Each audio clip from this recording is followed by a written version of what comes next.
How often do you take the time to slow down and question your programming? Now, you might be thinking to yourself, wait, I'm not programmed.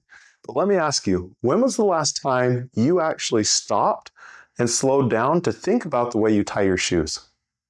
It's amazing. All of us have been programmed in one way or another. From the time that we're little infants, clear up till today, our body and our subconscious is figuring things out, making analysis, making determinations, and it's all this programming that goes into who we are.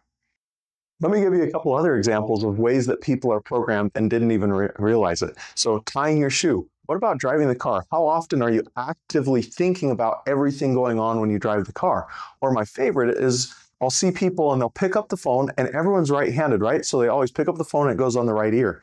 But then all of a sudden people need that right hand for something, and they take that phone, and it would be so easy to just move it to the left hand and the left ear, but everyone's programmed to talk into the phone on their right. So you'll have people that are trying to hold their cell phone with their shoulder, or they'll hold it with their left hand and it's all awkward like this, and they're trying to do something with their right hand and it all looks ridiculous because they've all been programmed.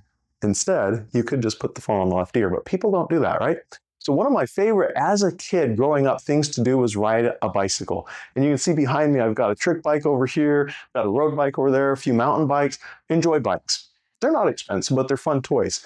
Now, as a kid, when I was about 5 years old, I discovered how amazing bikes were. And my siblings would go off to school, and I would get out and play with all the bikes. And some of the bikes were absolutely huge for me, and I could barely get up onto the bike, and I'd be riding my siblings' bikes around, and then I'd hurry and put them back so they wouldn't know before they got home from school. But all that time that I spent riding bikes was training for my brain so that I would be able to be programmed to the point that I can ride a bike, I can ride it without hands and not even think about it. I just go on down the road, I can make all the turns, whatever, everything's just perfectly natural. That's another example of programming, but it happens in all aspects of our life as well. So have you ever heard someone say the way you do one thing is the way you do everything, right?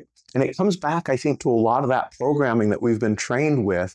Have you met somebody and everything they do it halfway, where they're super excited and they're always going and going and going and they don't ever slow down? Or maybe that other person who's highly methodical. I mean, as a society, we've recognized that people have this different programming, and they've built all these different tests to analyze and put people into categories and buckets of, oh, I'm this, or oh, I'm this, or no, I'm a steady individual, or I'm a mover and a shaker, or I'm this type of personality or that type of personality. And it all comes back to a lot of that programming and how we're built and how we're made. But one of the things as a business owner is so often we'll attack the same problem the same way over and over and over. And that's great. And it's gotten us to where we are. But I have a good friend who says that owning a business is the best personal development program on the planet. And as a business owner, we can't attack the same problems the same way over and over. We need to expand our horizon. We need to take a step back. We need to figure out how do other people solve these problems.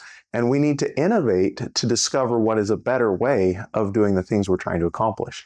So this is where having coaches, advisors, masterminds, accountability partners, all of those can come in and play into helping us expand that horizon. I mean, even reading books can help us do that. Listening to audiobooks, watching presentations, anytime that we're going out into the world and seeing how other people act, it helps us to better reflect on ourselves and say, how should I be doing these things? How am I doing these things? What can I be doing different?